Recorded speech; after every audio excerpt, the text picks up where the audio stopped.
특히 이 아이들이 가장 많이 겪었던 마음의 병은 우울이었습니다. 강남 대치동 와서 보통 애들이 막 야, 학원 다닐 대치동 왔지 뭐하러 왔냐 이런 소리를 많이 하는데 수능 망치면 인생 망하는 건가요? 한국 학생들이 너무 불쌍하잖아요. 12년 동안 공부한 걸 단 하루 만에 평가하는 게 말이 되나요? 여기 한국 교육계를 보고 충격받은 한 미국 기자가 있습니다. 전 세계를 다 돌아다녀 봤지만 이런 나라는 처음이라며 말을 잃고 말았다는데요. 그녀는 대체 무슨 광경을 봤던 걸까요? 사연 바로 시작하겠습니다.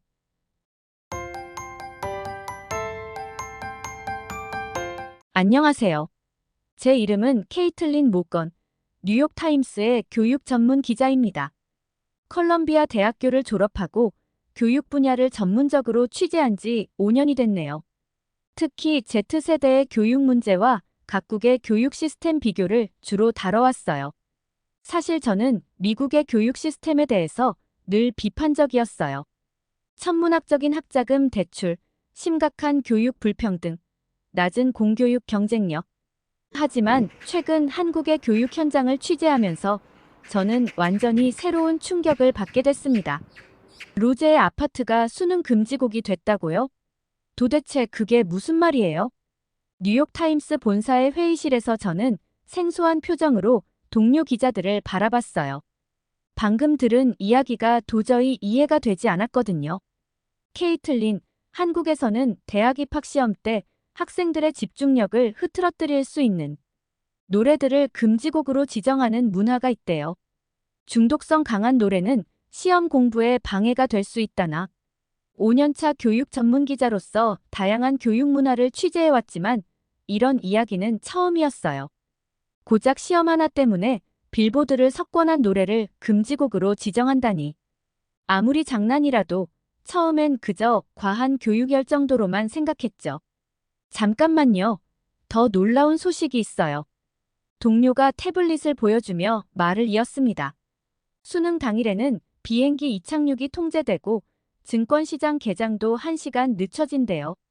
심지어 모든 공사장이 공사를 중단하고 경찰이 수험생들의 등교를 돕기 위해 나선다고 해요.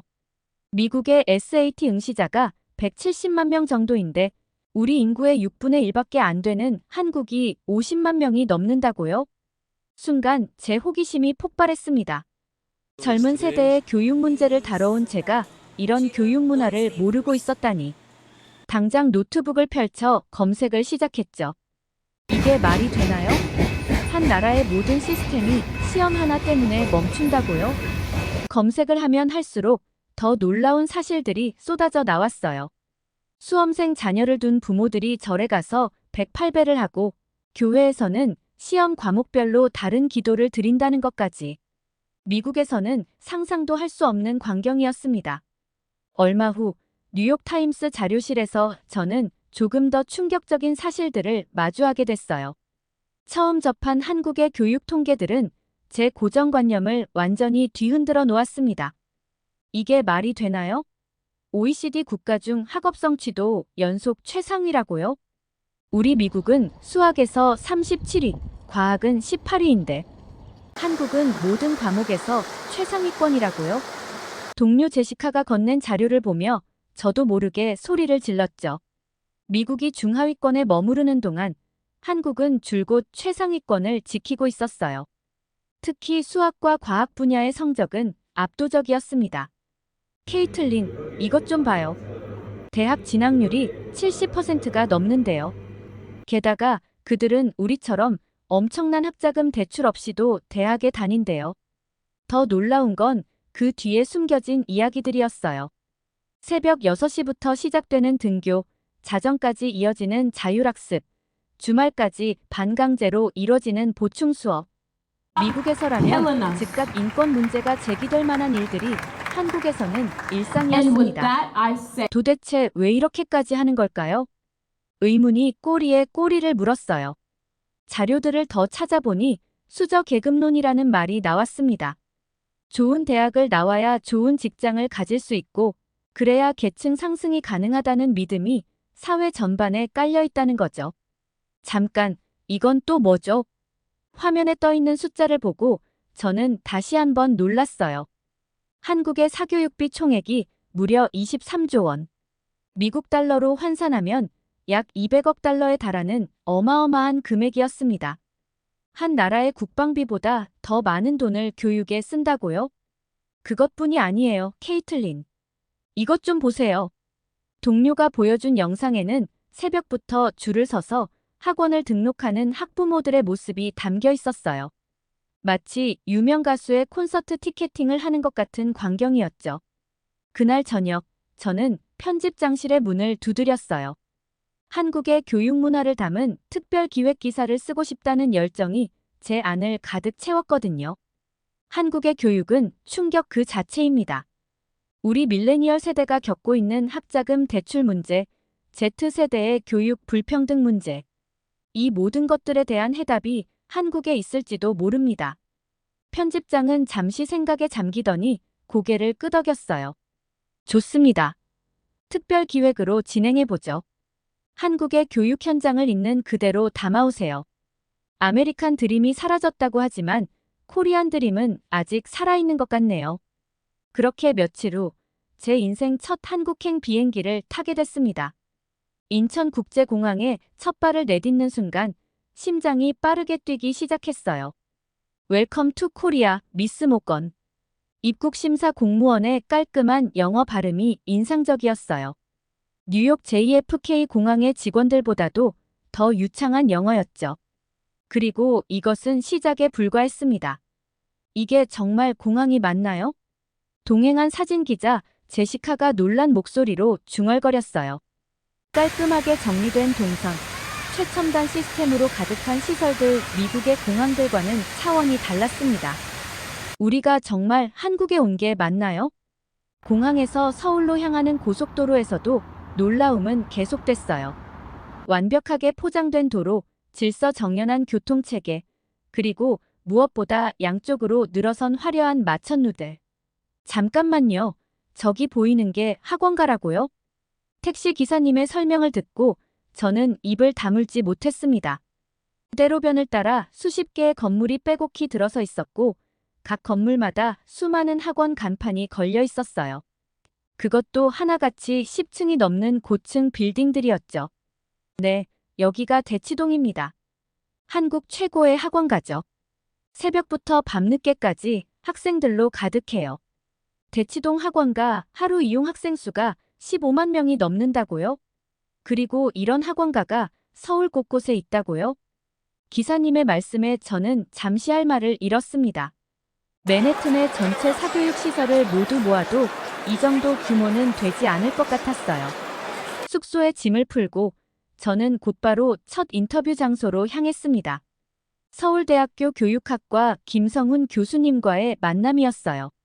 미국은 지금 교육의 위기를 겪고 있다고 들었습니다. 김 교수님의 말씀에 저는 깜짝 놀랐어요. 제가 물어보기도 전에 미국의 상황을 정확히 짚어내시다니. 네, 맞습니다. 천문학적인 학자금 대출, 교육 불평등 심화, 공교육 붕괴. 제가 5년간 취재해온 주제들이에요. 반면 한국은 그 반대의 길을 걸어왔죠. 1950년대만 해도 문맹률이 80%가 넘는 최빈국이었습니다. 하지만 지금은 교수님은 잠시 말을 멈추고 창밖을 바라보셨어요. 서울대 캠퍼스에 펼쳐진 첨단 건물들이 한눈에 들어왔습니다. 한국의 GDP는 1960년 79달러에서 2023년 3만 5천 달러로 성장했고 청년 문맹률은 사실상 0%에 가깝습니다. 지금은 세계 10위권의 경제대국이 되었고 교육 수준은 세계 최상위권입니다. 이 모든 것이 70년 만에 일어난 변화입니다. 저는 숨을 깊게 들이마셨어요. 70년. 제가 태어나기도 전의 일이에요. 그동안 미국이 세계를 이끌어왔다고 자부했는데 이런 놀라운 변화가 일어나고 있었다니. 어떻게 이런 일이 가능했을까요? 그 해답을 찾으러 오신 거 아닌가요, 모건 씨?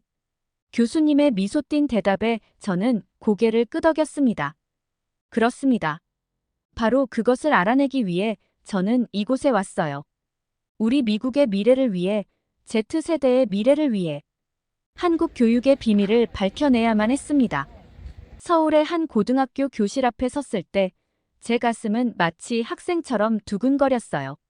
오전 7시 30분, 뉴욕이었다면 아직 대부분의 학생들이 몽롱한 상태로 아침을 먹고 있을 시간이지만 이곳은 달랐습니다. 안녕하세요, 선생님. 등교하는 학생들이 90도로 인사를 하며 지나갔어요. 미국에서는 상상도 할 수 없는 광경이었죠. 더 놀라운 건 그들의 눈빛이었습니다. 피곤해 보이면서도 강한 의지가 깃든 눈동자들. 우리 학교는 평범한 인문계 고등학교입니다. 교장 선생님의 설명이 이어졌어요. 아침 자율학습은 7시 30분부터 시작되고 정규 수업은 8시 30분에 시작됩니다. 대부분의 학생들이 밤 10시까지 학교에서 공부하죠. 미국 고등학생의 평균 등교 시간이 오전 8시 30분, 하교 시간이 오후 3시 30분인 것과 비교하면 거의 2배에 가까운 시간이네요. 하루에 14시간 이상을 학교에서 보낸다는 말씀인가요? 제 놀란 표정에 교장 선생님께서 미소를 지으셨습니다. 외국분들은 다들 그렇게 놀라시더군요. 하지만 이게 우리의 현실입니다. 더 나은 미래를 위해 지금 노력하는 거죠. 교실 안으로 들어서자 또 다른 충격이 기다리고 있었어요. 30명이 넘는 학생들이 한 교실에서 수업을 듣고 있었는데 놀랍게도 단 한 명도 스마트폰을 보거나 딴짓을 하는 학생이 없었습니다. 미국의 고등학교 평균 학급당 학생 수는 17명인데 이곳은 거의 2배네요. 하지만 집중도는 오히려 더 높아 보여요. 수학 시간입니다.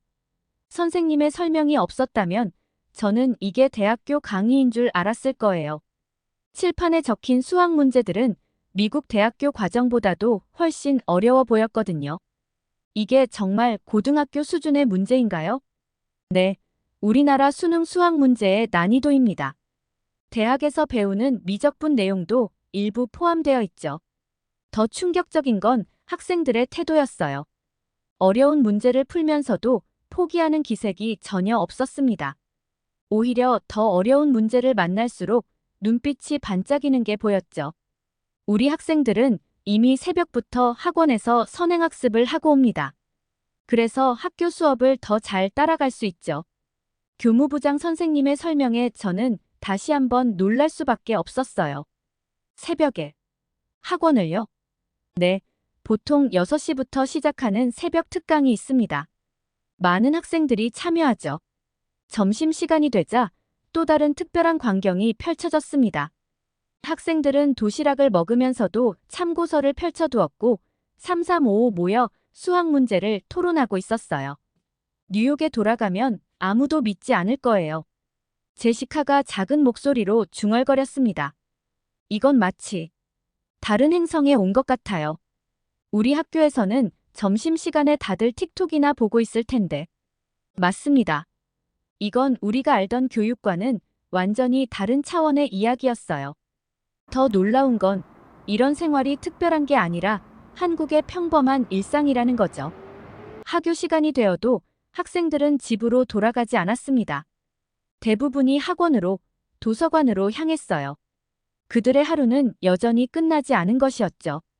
지난번에 보셨죠? 여기가 대치동 학원가입니다. 택시 기사님의 말씀에 고개를 들어보니 밤 11시가 넘은 시각임에도 불구하고 마치 나처럼 환한 거리가 눈앞에 펼쳐졌어요.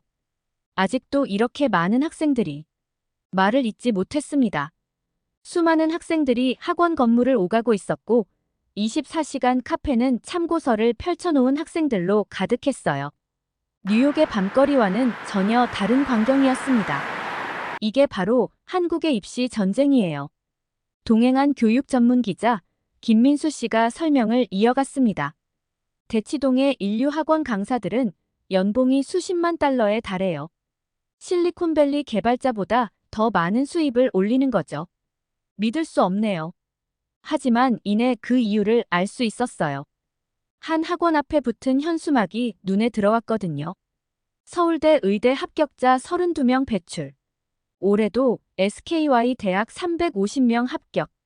SKY가 뭔가요? 서울대, 고려대, 연세대의 줄임말이에요. 한국의 아이비리그죠. 이 세 대학 출신들이 한국 사회 각계각층의 리더가 되고 있어요. 그 순간 미국의 아이비리그가 떠올랐습니다. 하지만 규모가 달랐어요. 미국에서는 상위 1%만의 이야기일 뿐이지만 이곳에서는 수많은 학생들이 이 목표를 향해 달리고 있었으니까요.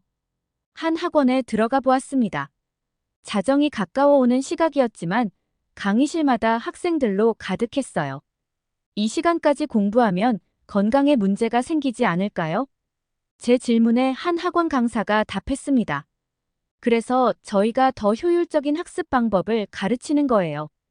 단순히 오래 앉아 있는 게 아니라 최적의 결과를 내기 위한 전략을 배우는 거죠. 강의실 안을 들여다보니 학생들이 마치 프로스포츠 선수처럼 학습에 임하고 있었어요. 틀린 문제는 즉시 분석하고 유사 문제를 찾아 패턴을 익히고 마치 훈련 강도를 올리는 것처럼 체계적으로 실력을 키워가고 있었습니다. 미국의 학생들도 이 정도의 훈련을 받아본 적은 없을 텐데 문득 씁쓸한 생각이 들었어요. 우리는 그동안 무엇을 하고 있었던 걸까요? 밤 12시가 넘어서야 학원가의 불빛이 조금씩 꺼지기 시작했습니다. 하지만 여전히 많은 학생들이 24시간 카페에 남아 공부를 이어갔어요. 내일도 이렇게 하는 건가요? 네, 주말에도요. 오히려 주말엔 더 바빠요. 평일에 못한 공부를 보충해야 하니까요. 숙소로 돌아오는 길, 차창 밖으로 스쳐 지나가는 서울의 야경을 보며 생각에 잠겼습니다. 이런 교육열이 때로는 과하게 느껴질 수도 있겠지만 한국이 이토록 빠르게 성장할 수 있었던 원동력이 바로 여기 있었던 거겠죠. 잠깐, 저기 좀 봐요. 새벽 2시, 아직도 불이 환한 도서관 건물을 발견했어요. 저기도 학생들인가요? 네, 독서실이에요. 24시간 운영되죠. 집중이 잘 안 되는 학생들은 이런 곳에서 공부해요. 그제야 이해가 됐어요. 왜 한국이 교육 강국인지, 왜 OECD 학업 성취도 평가에서 늘 최상위권인지. 우리 미국은 교육 불평등, 총기 사고, 마약 문제로 고민하고 있는데 이곳의 10대들은 오직 공부에만 집중하고 있었으니까요. 하지만 이것은 또 다른 의문을 낳았습니다. 과연 이 모든 노력이 행복으로 이어지고 있을까요? 이 질문에 대한 답을 찾기 위해 저는 다음 날 학부모들을 만나기로 했습니다. 매달 교육비로만 200만 원을 씁니다. 미국 돈으로 하면 약 1,500달러 정도겠네요. 서울 강남의 한 카페에서 만난 학부모 김미영 씨의 말씀에 저는 커피를 마시다 말고 놀라고 말았어요. 미국 가정의 월 평균 교육비 지출이 200달러 정도인데 한국은 그의 7배 이상을 쓴다고요? 이 정도는 평균 수준이에요. 제 주변에는 월 500만 원 넘게 쓰는 분들도 많답니다. 더 놀라운 건 그 다음이었어요.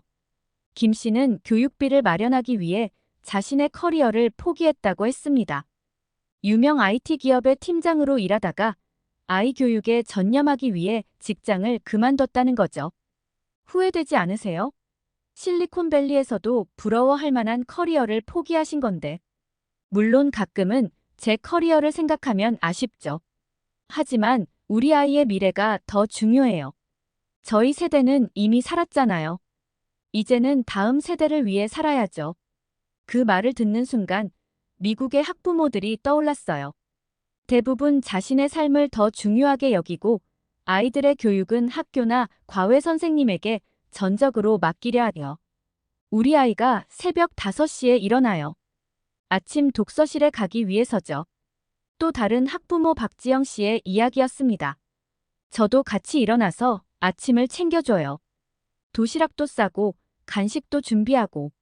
사실 저도 너무 피곤하지만 혼자 고생하는 아이를 생각하면 제가 이 정도는 해야. 박 씨의 눈가에 맺힌 눈물을 보며 가슴이 뭉클해졌어요. 매일 새벽에 일어나시는 게 힘들지 않으세요? 힘들죠. 하지만 우리 어머니도 저를 위해 그렇게 하셨어요. 한국의 어머니들은 다 그래요. 대대로 이어지는 교육을 위한 헌신이랄까요? 그 순간 한국의 급속한 발전이 이해되기 시작했어요. 이건 단순한 교육열이 아니었습니다. 세대를 걸쳐 이어지는 가족의 헌신, 더 나은 미래를 위한 집단적 노력이었던 거죠. 남편도 새벽부터 야근까지 하면서 교육비를 벌어요. 주말에는 아이 학원 스케줄에 맞춰 운전기사가 되죠. 우리 가족 모두가 입시 전쟁의 전사들이에요. 취재를 위해 만난 10명의 학부모 모두가 비슷한 이야기를 들려주었어요. 그들의 하루는 자녀의 교육을 중심으로 돌아갔고 가족의 모든 자원이 교육에 집중되고 있었습니다. 미국에서는 상상도 할 수 없는 일이에요. 제 중얼거림에 한 학부모가 답했습니다. 그래서 우리나라가 이렇게 빨리 발전할 수 있었나 봐요. 부모의 희생은 곧 자녀의 성공이 되고 그 성공은 다시 다음 세대의 희생으로 이어지고 이렇게 한국은 한 걸음씩 올라온 거죠. 돌아오는 길, 저는 오늘 들은 이야기들을 곱씹어 보았어요. 분명 과도한 면이 있었습니다. 하지만 이런 헌신과 노력이 있었기에 한국은 불과 한 세대 만에 최빈국에서 선진국으로 도약할 수 있었던 게 아닐까요? 그 후 어느 날 서울의 한 전망대에 올랐을 때였어요. 눈앞에 펼쳐진 도시의 모습이 마치 SF 영화 속 한 장면 같았습니다. 믿기지 않으시죠? 옆에 선 김태준 교수님이 말씀하셨어요. 70년 전만 해도 이곳은 폐허였습니다. 한국 전쟁으로 모든 것이 파괴됐었죠. GDP는 67달러, 아프리카의 최빈국보다도 못 살았어요. 1960년 한국의 1인당 GDP가 미국의 50분의 1 수준이었는데 지금은 2분의 1 수준까지 따라왔다니. 이런 성장 속도는 경제 역사상 유례가 없다고 해요. 전망대 창을 통해 보이는 화려한 마천루들이 마치 허상처럼 느껴졌습니다. 그런데 어떻게? 교육입니다. 모건 씨. 우리에게는 자원도 자본도 없었어요.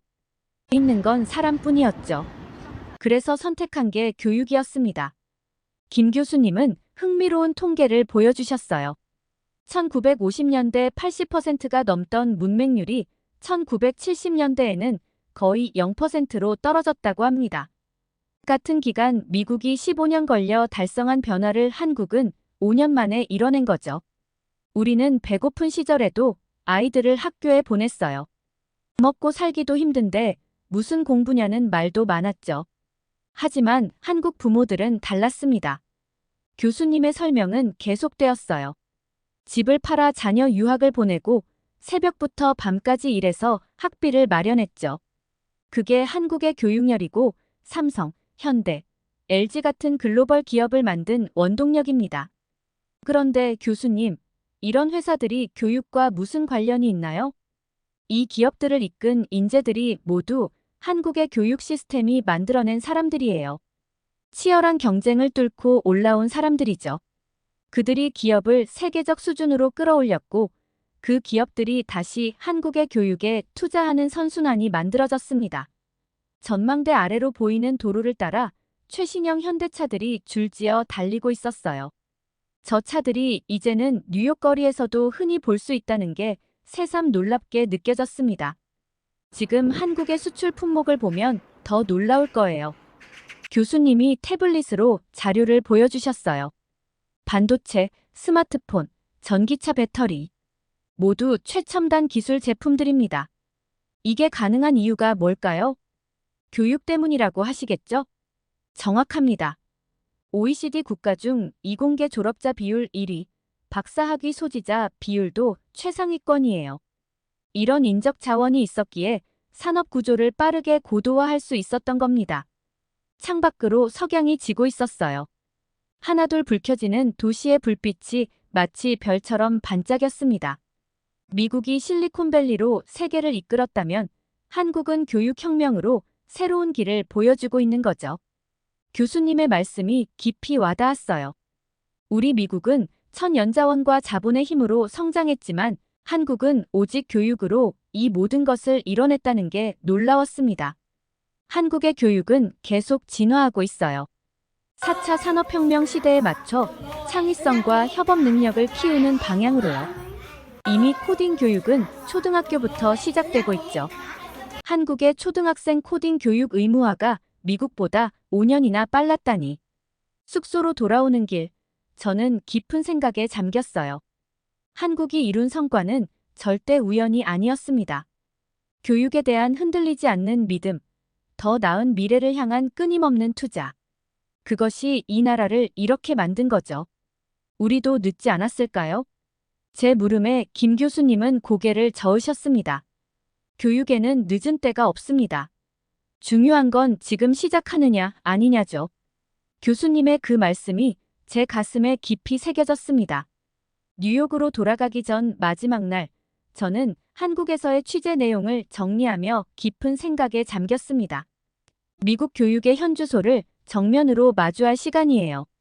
노트북을 펼치고 양국의 교육 지표를 나란히 놓았습니다. 차이는 명확했어요. 학업 성취도, 교육 투자 시간, 사교육 참여율 등 압도적인 수치 차이가 눈에 확 들어왔죠. 이건 교육을 바라보는 관점의 차이 때문이에요. 옆에서 자료 정리를 돕던 제시카가 말했습니다. 그래요. 한국에서 보낸 시간 동안 가장 크게 느낀 것은 미국에서 교육은 선택이지만 한국에서 교육은 생존이라는 거예요. 우리는 언제부터 이렇게 안일해졌을까요? 과거 미국은 세계 최고의 교육 시스템을 자랑했습니다. 하버드, 예일, MIT 같은 세계적 명문대를 보유한 교육 강국이었죠. 하지만 지금은 작년에만 3곳의 공립학교가 문을 닫았어요. 교사들의 처우는 계속 나빠지고 있고요. 학생들의 기초학력은 계속 떨어지고 있죠. 마치 법정에서 증거를 제시하듯 서로 미국 교육의 현실을 하나씩 짚어갔습니다. 반면 한국은 서울의 한 고등학교에서 만난 학생의 말이 떠올랐어요. 우리에겐 선택의 여지가 없어요. 더 나은 미래를 위해서는 이겨내야만 해요. 그들의 치열함은 단순한 성적 지상주의가 아니었습니다. 그것은 더 나은 삶을 향한 절실한 노력이었어요. 우리가 배워야 할 점이 정말 많네요. 제시카의 말에 저는 고개를 끄덕였습니다. 하지만 모든 걸 한국처럼 할 순 없잖아요. 제시카의 말은 일리가 있었어요. 문화적 차이도 있고 사회 시스템의 차이도 있으니까요. 전부를 따라할 필요는 없어요. 하지만 배울 건 배워야죠. 저는 노트북에 정리한 내용을 다시 훑어보았습니다. 한국 교육에서 배워야 할 점. 1. 교육에 대한 사회적 투자와 관심. 2.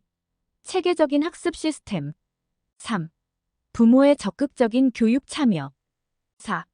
학생들의 목표의식과 의지. 5. 교사에 대한 존중과 신뢰. 지금 기사 작성이 문제가 아닌 것 같네요. 저는 창밖으로 보이는 서울의 마지막 밤 경치를 바라보며 혼잣말을 했어요. 이제 뉴욕으로 돌아가면 해야 할 일이 참 많을 것 같다는 생각을 하면서 말이죠. 그렇게 시간이 흘러 뉴욕타임스 본사에서 마지막 원고 작업이 한창인 어느 날. 이렇게 충격적인 기사는 처음이에요. 편집장이 모니터를 바라보며 말했습니다. 한 달간의 한국 취재로 만든 한국 교육의 비밀 특집 기사는 예상보다 더 큰 파장을 일으킬 것 같았어요. 정말 이 모든 게 사실인가요? 팩트체크는 완벽히 했겠죠? 네, 모든 내용이 있는 그대로예요. 오히려 더 놀라운 것들은 담지 못했을 정도죠. 우리가 담아낸 한국의 교육 현장은 미국 독자들에게 큰 충격을 줄 겁니다. 특히 학생 1인당 연간 교육비가 우리의 3배, 사교육 참여율이 우리의 4배라는 사실은. 기사가 나간 다음 날 SNS는 폭발적인 반응으로 가득 찼습니다. 충격적입니다. 우리는 그동안 무엇을 한 걸까요? 한국의 교육열, 이것이 진정한 국가 경쟁력이군요. 미국 교육의 개혁이 시급해 보입니다. 우리도 이제 변해야 할 때입니다. 교육부에서 연락이 왔습니다. 모건 씨, 귀중한 기사를 써주셔서 감사합니다. 한번 뵙고 싶습니다. 이후의 변화는 예상보다 더 빨랐어요. 교육부는 즉시 교육혁신 데스크를 구성했고 저는 자문위원으로 참여하게 되었습니다. 한국의 교육 시스템을 그대로 도입하자는 게 아닙니다. 첫 회의에서 저는 강조했어요. 우리의 장점은 지키면서 한국에서 배울 점을 접목시켜야 해요. 창의성과 자율성은 미국 교육의 강점이니까요. 미국의 창의적 교육과 한국의 체계적 학습 시스템이 만나면 더 나은 교육 모델이 만들어질 수 있습니다. 실제로 실리콘밸리 스타트업의 30%가 아시아계 미국인이 설립했다는 통계가 이를 증명하죠. 변화는 하나둘씩 시작되었습니다. O projeto 공립학교에 Juntos 방과후 Educar, que 학습 premia 프로그램이 todas as áreas da 도입되었고 educação. 학부모 O 참여 projeto 시스템이 Juntos Educar, que 강화되었어요. premia todas 교사들의 역량 강화를 위한 투자도 늘어났습니다. 우리도 할 수 있어요. 미국의 아이들도 충분한 잠재력을 가지고 있습니다. 필요한 건 우리 어른들의 관심과 투자, 그리고 의지예요. 한국에서 만났던 모든 분들이 떠올랐습니다. 새벽부터 밤까지 공부하는 학생들, 자녀를 위해 헌신하는 부모님들, 열정적인 선생님들. 우리도 할 수 있어요. 이제 겨우 첫걸음을 뗀 거죠. 오늘도 저는 새로운 교육 현장을 취재하러 갑니다. 한국에서 배운 교훈을 미국의 현실에 맞게 적용하는 현장을 기록하기 위해서죠. 창밖으로 보이는 뉴욕의 아침 풍경이 예전과는 달라 보입니다. 어쩌면 이건 새로운 시작일지도 모르겠어요. 한국이 보여준 교육의 힘을 믿고 우리도 그 길을 걸어가기 시작한 거죠. 땡큐 코리아. 오늘도 이 말을 되뇌며 하루를 시작합니다. 우리의 미래를 바꿀 수 있다는 희망을 준 그곳에 대한 감사함을 담아서. 이제 우리 차례입니다.